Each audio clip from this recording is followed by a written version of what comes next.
Hey WWE Universe! So, I just filmed my entire Raw review and it uploaded on YouTube and I was like, why can't I hear myself? My microphone was muted. So let's try this again. Let's get ready for my second time doing my Raw review. So first, we start off with CM Punk versus The Big Show. I was really excited about this match. Um, it was a pretty great way to kick off Raw. I was really excited. Um, Hold on, there we go. Okay, I like that better. I was really excited, and Punk pretty much got manhandled the entire match. It was insane. It's odd to see CM Punk, just getting destroyed like that. Then, when it seemed like the Big Show had finally been worn down, he came out of nowhere with a spear. Then Daniel Bryan came out and definitely voiced how angry he was about not being in this triple threat match. He went on to tell Jerry Lawler and Michael Cole just how unhappy he was, and then got into the ring and put the no lock on CM Punk. I don't think the Big Show cared too much because he was like, hey, I don't got to do nothing. Let him get wore down for Sunday. So then John Cena came out and quickly took care of the Big Show and Daniel Bryan, which left CM Punk and John Cena in the ring. AJ quickly came out, our wonderful, beautiful general manager. She looks so good in her little suits. They're so adorable. And she said that later tonight we would see John Cena and CM Punk versus The Big Show and Daniel Bryan. I was really excited to see that because it's just tag team match. Yay! So next we have JTG. He was in the back complaining to Caitlyn about how he's just never on Raw and he never does anything. So then AJ came and said she was going to put him in a match, so he better, get out to the ring because she was going to find him an opponent. So then Ryback comes out, of course. And he just he gets this shell shocked and is just done with JTG. So that was a pretty quick match, and I'm really honestly getting sick of Ryback. I really am. He really just needs a better opponent. He needs somebody that's going to give him a challenge, and I would just really love to see that. Just a better opponent. Next we had Raw Active, which, as you guys probably know, is a way that the WWE Universe gets to be involved in the show. Later was Piper's Pit, so you got to choose who you wanted to see in Piper's Pit. You could pick between Chris Jericho, The Miz, and Dolph Ziggler. I was excited for either one of these guys. I really love both of these guys a whole lot, or all three of these guys, I should say. So I was really excited. Next we have R-Truth versus Heath Slater. I was excited because I was like, oh cool, Heath Slater is not gonna just get destroyed by a legend, but he just, was goofing around, doing his little air guitar solos and all, and quickly was defeated by R-Truth. Then, while R-Truth was celebrating, the Primetime Players came out and just pretty much destroyed him. Kofi was not there, so he couldn't help him. And I thought it was a pretty smart decision to kick your opponent while they're down. Primetime Players versus R-Truth and Kofi for the WWE Tag Team titles is Sunday at SummerSlam. So, they were making sure R-Truth wasn't 100%. So I thought it was pretty smart plan, and I'm really excited for that match. And what do you guys think about AW being released? How do you guys feel about that? Do you not care? Are you angry? Are you happy? Let me know below. Next we have Sin Cara versus Tensai. I'm excited about every match, but I like Sin Cara a lot, and honestly I've lost a lot of excitedness towards Tensai because he's just not, he doesn't really do anything anymore. He's just kind of boring and put in these matches and just gets his ass whipped, and I don't know. So it was a pretty quick match. I was really impressed with how Sin Cara was just on the ball and wouldn't let up on Tensai. So he quickly hit a tornado DDT for the win, and Tensai was not happy and just pretty much beat the hell out of Sakamoto after the match. If I was Sakamoto, I think I would either just be done with Tensai or just attack him one day. Do it, Sakamoto. Do it. Next, we have Chris Jericho, who got 55% of the votes to be in Piper's Pit. I was so excited. I love Chris Jericho. His hair, did you guys see his hair? It was so cute. He doesn't look like Bon Jovi anymore, but it was so cute. I really liked it. Oh, excuse me. Oh, goodness. So he gets in the ring with Rowdy Piper, and Piper says, a lot of people are saying that Chris Jericho, they don't think he can win the big one. They don't think he can do it. He might be able to win matches on like Raw, but when it's the big one, he really can't do it. So Chris Jericho is pretty much ready to prove everybody wrong that he can win the big one, that he can do this. Before the conversation could really get underway, Dolph Ziggler and Vicky Guerrero came out. Dolph Ziggler was pretty much like, you're not winning the big one. Dolph Ziggler won the Money in the Bank. He can show that he can win the big one.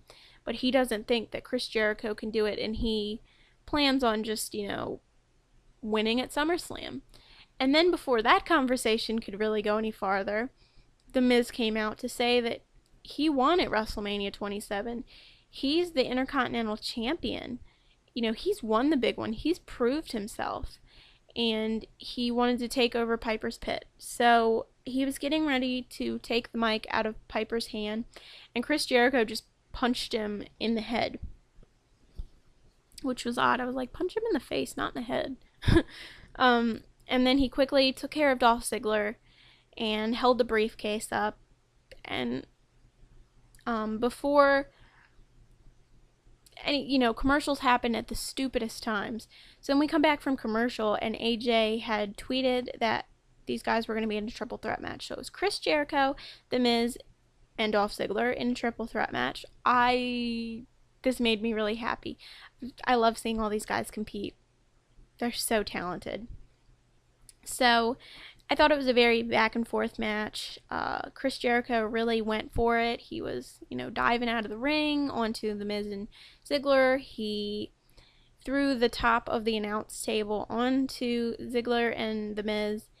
And he was just really showing that, he's ready for Sunday. He can win the big one.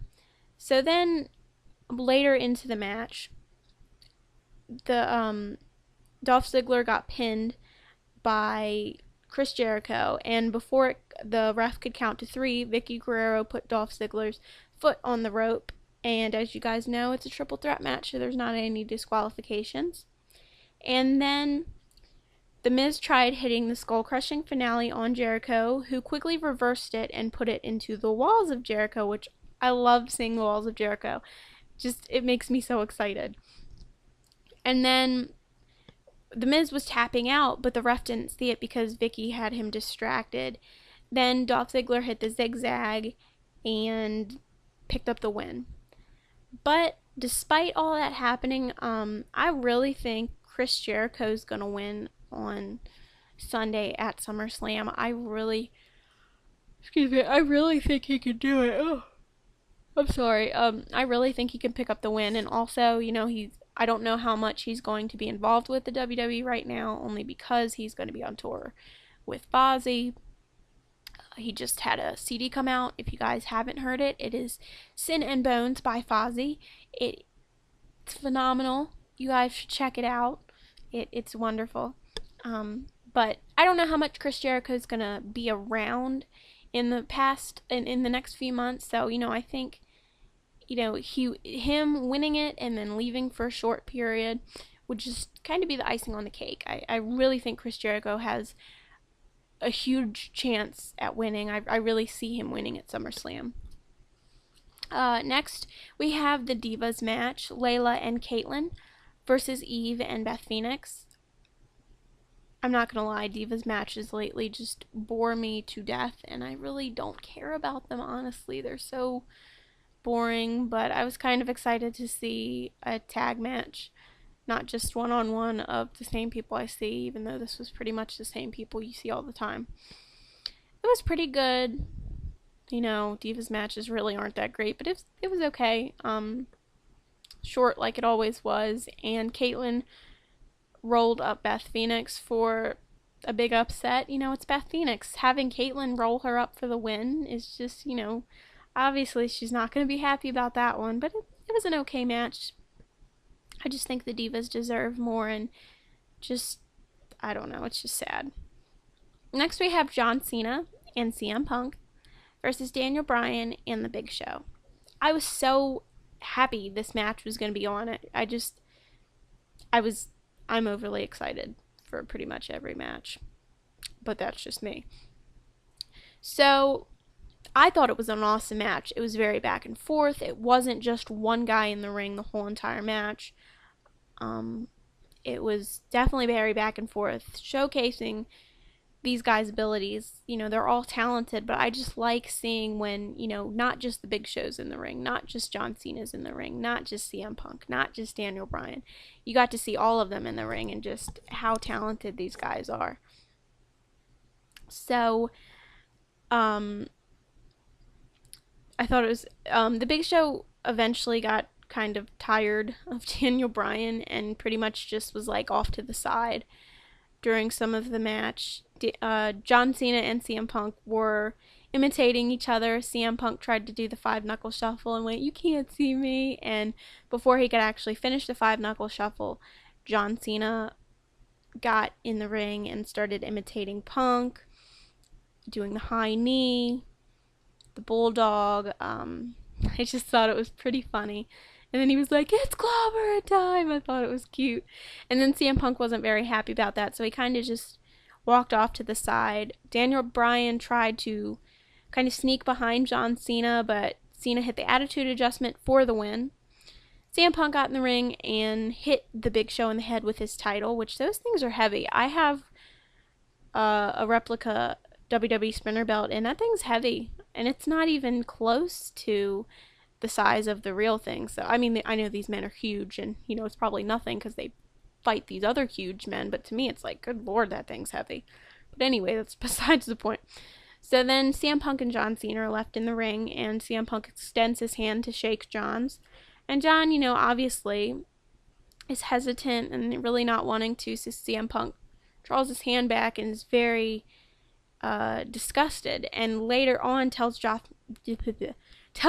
Matthews that, you know, it was the biggest sign of disrespect to him, and that on Sunday we were going to see what respect really is. So you never really know what's going to happen, not just with CM Punk, but with John Cena and the Big Show. All these guys can just pull out, you know, these things that we're not looking for. You know, what is CM Punk going to do? What could John Cena do? What could the Big Show do? What are we going to see at SummerSlam?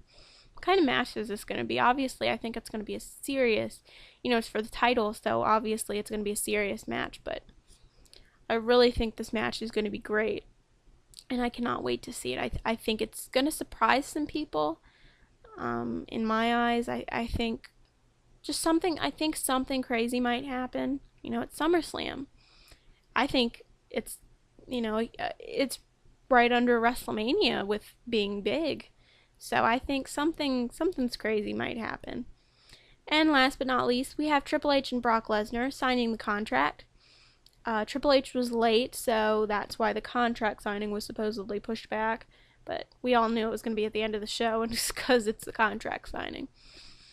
So Brock Lesnar and Paul Heyman are in the ring first. Just, you know, Paul Heyman's pretty much saying the same thing he's been saying, that it's not for entertainment. This is for Brock Lesnar to just pretty much destroy Triple H. And they call out HBK. You know, they want to see if HBK's answer is still the same, that he thinks Triple H is going to win. You know, they don't really say much, and because Triple H comes out. The contract is signed very quickly, and Brock Lesnar and Paul Heyman leave, which I was very surprised. I was like, is this is this a contract signing or what is this? So then we see Paul Heyman's car blocking in HBK's, and all of a sudden, Brock Lesnar comes out of nowhere and just pulls HBK out of the car, and suddenly the screen goes black, which I was really mad about. But from what it looked like, with the windshield on HBK's car being smashed, Brock Lesnar smashed HBK onto the windshield. And so everybody goes frantically looking for HBK, saying Brock took him. And then we see Brock Lesnar bringing HBK into the ring and pretty much just takes care of him for the rest of the time, just making it so HBK is pretty much helpless, lifeless looking. And then Triple H comes out to the ring, and Brock Lesnar pretty much is about to break Shawn's arm. And Paul Heyman says, if you come any closer, he's breaking his arm. So Triple H, frustrated, doesn't know what to do. He either goes in the ring and has his friend's arm broken, or stays over there and watches his friend, in pain, miserable. So then Triple H kind of just backs off, and Brock breaks HBK's arm anyway. After that, Triple H gets into the ring to talk to his friend, trying to... Obviously, he just went through this crazy thing. The medical people, the doctors, the trainers get in the ring and try to take care of HBK, and the show goes off with HBK just looking like he is absolutely miserable, horrible pain. He really, that was a great way to end Raw, because now it's just SummerSlam is so personal, with Brock Lesnar's bringing Triple H's family into it, and now HBK into it. It is just going to be such a great match. I really think SummerSlam is going to be so great. I think some crazy things are going to happen. I think some people are going to be happy, some people are going to be mad. I think some titles are going to change hands. I am just really excited for this, and I cannot wait. Don't forget SummerSlam this Sunday. It should be a great show.